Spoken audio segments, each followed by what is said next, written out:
So after this movie, I've gained a new appreciation for that scene in Man of Steel. Seriously, those oil things are no joke. Which, by the way, where were you, Clark? They needed you here. It was getting pretty dire.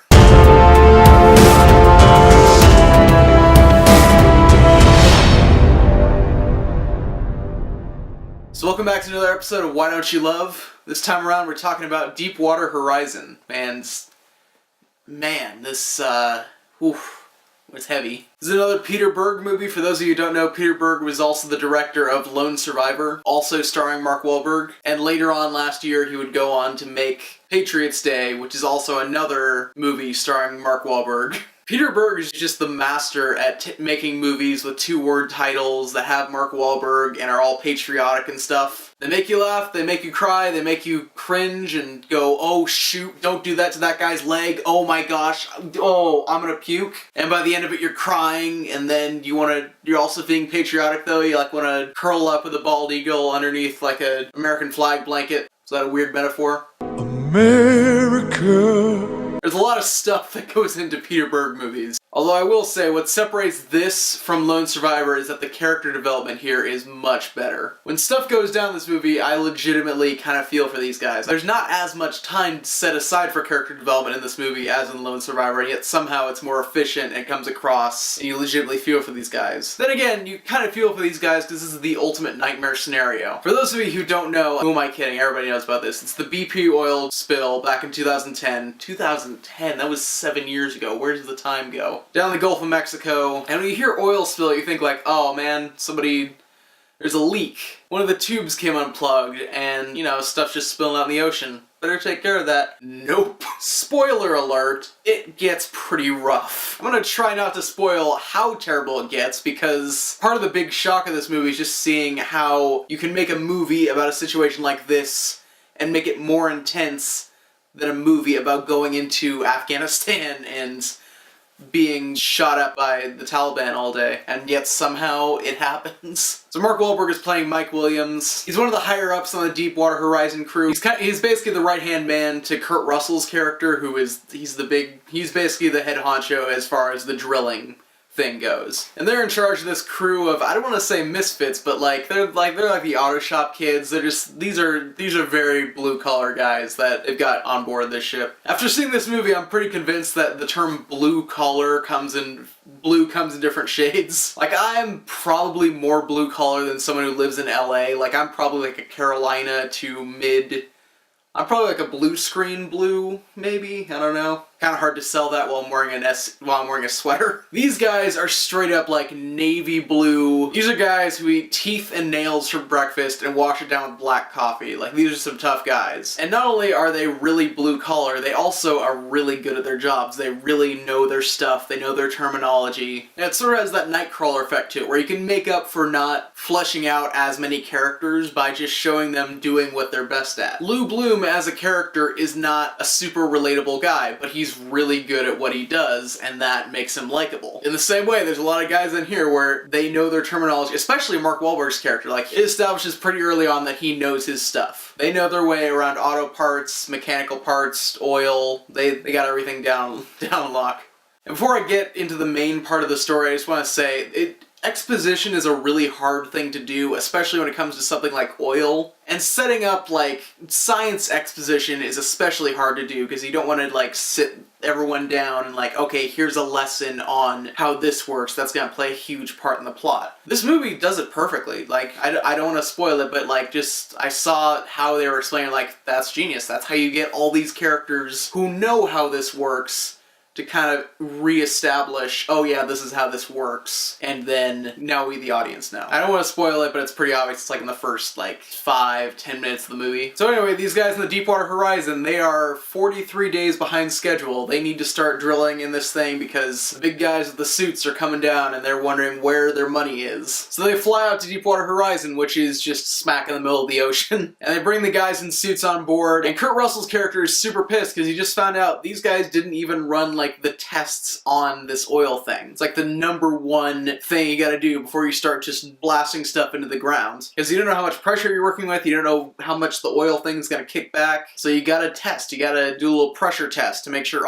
everything's not gonna like break. With the power of hindsight, you're like, yeah, no, these boss characters clearly don't know what they're talking about, they're overstepping their bounds, they're arrogant, they're not letting these people, these blue-collar guys who know what they're doing, who actually have to live on this thing and work constantly and get their hands dirty, they're not letting these guys do their job. And then when they exhibit a little bit of safety, oh no, suddenly they're all chicken. That's the easy initial view of it that I think we're all gonna have. But this movie does do a great job of setting up, well, yeah, I mean, you're 43 days behind, like, there are deadlines to meet. Yeah, sure, these guys are obnoxious and really just are showing contempt for their employees and clearly went to the Hillary Clinton safety school. But at the time, when you have kind of the pseudoscience theory thrown in there, like, oh, well, maybe this is explained by this. And even the experts, our main characters in the movie, are like, well, I mean, that does kind of make sense. I got a funny feeling about this. Foreshadowing, foreshadowing, foreshadowing. But, I mean, I guess it makes, screw it, let's just do it. And I don't think I really have to tell you what happens from there. I'm being vague because I don't want to spoil the whole movie, but,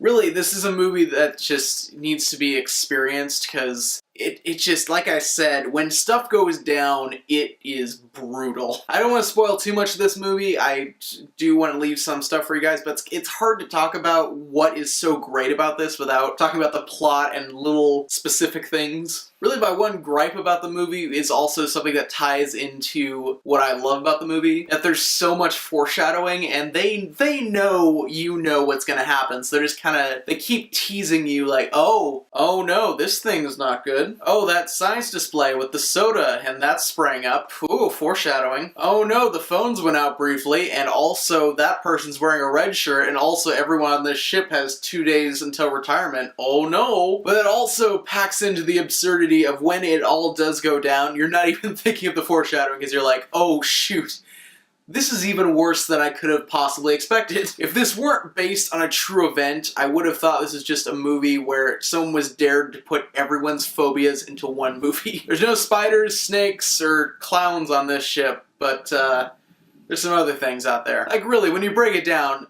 they're on a floating ship, like in the middle of the ocean, nobody around for miles, having some issues with the phones. When stuff goes down, people get covered in flammable substances, there's fire, there's metal, people are getting their legs trapped in things. One guy's taking a shower, like, oh shoot, I'm gonna get off this floating hellhole. Oh no, I'm in the water. Oh no, Saving Private Ryan just broke out because debris is still a thing and stuff is still falling at like a bullet pace. Oh, are those sharks? Oh, I think I just saw Cthulhu. Is that Satan? Just everything that could conceivably go wrong goes wrong, and it's just, you're cringing throughout, and you really just feel for these guys and you want them to get out of there alive. But what makes it so admirable is this isn't a survival movie. This isn't 2012 or Volcano or something where the characters are trying to survive. There's a legitimate goal in this movie where like, oh no, if we don't do this, this is gonna get worse. There's some heroism, there's stuff that has to be done. They're not just running away from the fight, they actually sacrifice their well-being to do something when it looks like everything's just going horribly. Seriously though, I'm not exaggerating, guys. There's some stuff in here where I'm like, you could be the hardest, like, man, I'm a Navy SEAL, I just got back, you punch me in the stomach, I don't even feel anything. And you put them through this stuff and you'd be like, oh, I shouldn't have come to work today. Again, blue collar, like navy blue collar, bordering on midnight black. And these guys just, it's, you feel their pain. They were already living the hardcore lifestyle, and now it's just, oh boy. Anyway, sorry, I've ranted enough on just kind of what you feel in this movie. I know I should probably be talking about this from an objective filmmaking perspective, but this movie really does suck you in very quickly, and it's kind of hard to to pull yourself out and be like, oh yeah, that camera angle, oh yeah, that other thing. But like I said, they had a good way of handling exposition beforehand. There were some solid performances all around. There was no point in them, like everyone was, like, I don't want to say serviceable because that implies they were average, but everyone does a great job with their role. And if you've seen Captain Phillips, and I'm sorry, spoiler for Captain Phillips, I'll put a thing up for Captain Phillips. When this thing is gone, we'll be done talking about spoilers on Captain Phillips. There's that scene at the end of the movie where Tom Hanks really accurately portrays PTSD, and we see it from the outsider's perspective, and just, you see him suddenly realize that, like, that one line, like, oh shoot, that's not my blood. And then he just goes into shock. Like, that's pretty intense from an outside perspective. That's a great way to show PTSD. This movie also does a great job at showing PTSD, and does it from, like, the first-person perspective. Like, does a really good job putting you in the head of the people who are still kind of in shock after a lot of stuff going on. Okay, we're done with that bit. But continuing in kind of talking about that cool point, I think this movie should win a couple Oscars. Again, when I initially watch a movie of this caliber, I overreact a little bit and be like, this is the best movie of the year! I don't think there's any one particular thing that stood out where I'd be like, oh yeah, best screenplay, oh yeah, best actor, Mark Wahlberg, oh yeah, best supporting actor, Kurt Russell. There's no individual pieces of this movie that stand out. It's just as a whole comes at you and just feels very genuine and very powerful. It is very clearly Peter Berg coming into his own and coming into his own style and what makes it great. This is absolutely worth watching, and also just kind of shifts my perspective on what like a blue-collar hero and all that is. Like, we always think of, oh hey, like, the military, the police, like, yeah, we gotta show some respect to those guys. Shout out to those people who are actually working on these oil drillers and the people who are doing other jobs that we don't want to do. Just the people who get their hands dirty, who went to school, who learned, who got science degrees, who are doing some really hard work and legitimately putting their lives on the line for oil, for, like, daily things that we need for just our first world comforts. I don't know, it's really cool. This movie really opened my eyes in that area, and I think it's just a cool overall experience. I think it pays a lot of respect to what happened there, and it doesn't make anyone, like, cartoonishly villainous from BP. It just kind of tells it like it is. And also, I forgot to tell this aspect of it, but it does a really great job of showing that terrifying, I don't know, this is a very weird term, but like, the kind of purgatory area where you hear a tragedy that has happened and kind of like, oh wow, they were there, I don't know if they're alive. Like, capturing that fear from the wife's perspective on, oh shoot, he's there. The Coast Guards have to do their job, like, so they can't update me on this, but I legitimately don't know if my husband's alive or not. Like, that's a real, like, Schrodinger's cat situation right there. That's just a father, a husband, just a cool guy in general, is both simultaneously alive and dead. We don't know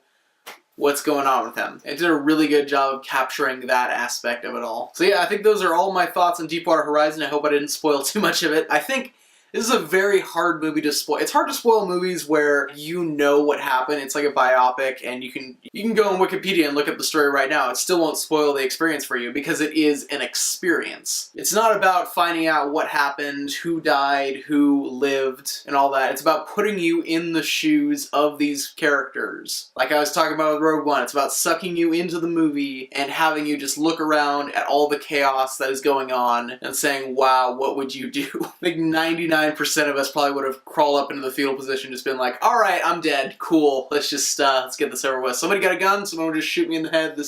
I don't want to die by third-degree burns. I don't want to die by getting glass, like, shattered into my face. Is there a nice way to go here? Is there a nice death option? And these guys are the 1% who said, hey, well, we gotta do something about this. And for the most part, kind of saved the day. So that's awesome. Salute to those guys.